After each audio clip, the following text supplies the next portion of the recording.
கொள்வது எப்படி? இதான் வீடியோவோட டைட்டில். இந்த டைட்டிலை பார்த்துட்டு இந்த வீடியோவை கிளிக் பண்ண நீங்கள் ஒரு திருமணமான ஆணாக இருந்தால் உங்களுக்கு வாழ்த்துக்கள். மனைவியை எப்படின்னா புரிஞ்சுக்கிறதுன்னு ஒரு குழப்பத்தில் இருக்கிற நீங்கள் அதுக்கு ஒரு தீர்வு கண்டுபிடிக்கணும்னு நினைக்கிறீங்க பார்த்தீங்களா? அப்போது உங்களோட மைண்டில் என்ன இருக்குது? இந்த இல்லற வாழ்க்கை எப்படியாவது சிறப்பாக இருக்கணும் அப்படின்னு நீங்கள் நினைக்கிறீங்க. இதுவே உங்களோட வாழ்க்கையோட ஒரு இல்லற வாழ்க்கைக்கு ஒரு வெற்றியின் முதல் அறிகுறி. உங்களுக்கு எல்லாமே நல்லதாக தான் நடக்கும். சரி, எப்படி மனைவியை புரிஞ்சுக்கிறது? பொதுவாகவே பெண்களை புரிஞ்சுக்கிறதுன்றது ரொம்ப கஷ்டமான விஷயம்தான். ஏன்னா அவங்க என்ன நினைக்கிறாங்க, ஏன் அப்படி பேசுகிறாங்கன்றது அவங்களுக்கே புரியாது. பெரும்பாலான பெண்கள் இங்கே எப்படி இருக்காங்கன்னா, நினைக்கிறது ஒன்று, பேசுறது ஒன்று, செய்யறது ஒன்று. இவ்வளவு பெரிய குழப்பவாதிகளாக இருக்கிற மனைவிகளாக இருந்தால் உங்களோட நிலைமை ரொம்ப ரொம்ப கஷ்டம்தான். இதுக்கு பெண்களுக்கு தான் தனியாக வீடியோ போடணும்.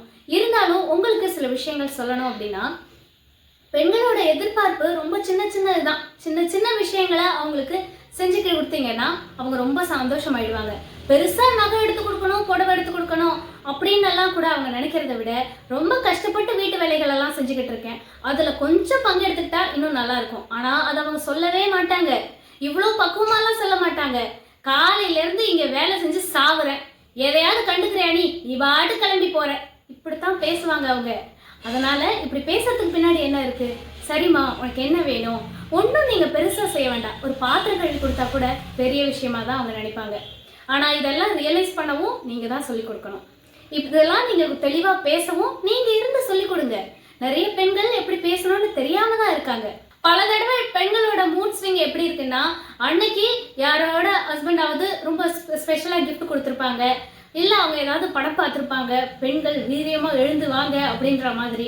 எங்கே அதெல்லாம் முடியுது இந்த வீட்டில் அப்படிங்க? அப்படியே அவங்க கோவத்தை அவங்க பக்கம் திருப்பிடுவாங்க. அதுக்கு அவங்க எந்த ஸ்டெப்பும் எடுத்துக்க மாட்டாங்க, அது வேற விஷயம்.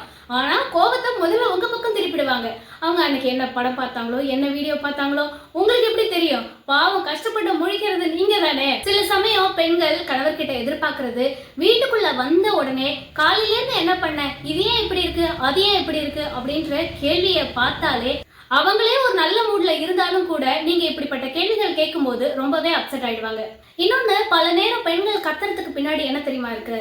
அவங்க பசியோடையே இருந்துடுறாங்க, சாப்பிடவே மறந்து போயிடுறாங்க, இல்லை உட்காந்து திருப்தியாக சாப்பிடவே முடியறதில்ல. சமைச்சாலும் முதல்ல குழந்தைங்களுக்கெல்லாம் கொடுத்துட்டு, ஹஸ்பண்ட்கெல்லாம் கொடுத்துட்டு அதுக்கப்புறமா சாப்பிட்லான்னு நினச்சிக்கிட்டே இருக்காங்க. அவங்க நினைக்கிறதையே அவங்களால செய்ய முடியலை அப்படின்றதுனால பசிச்சாலும் கூட சாப்பிட முடியலைன்ற கோபத்தில் கூட அவங்க கொந்தளிக்க ஆரம்பிச்சிடுறாங்க.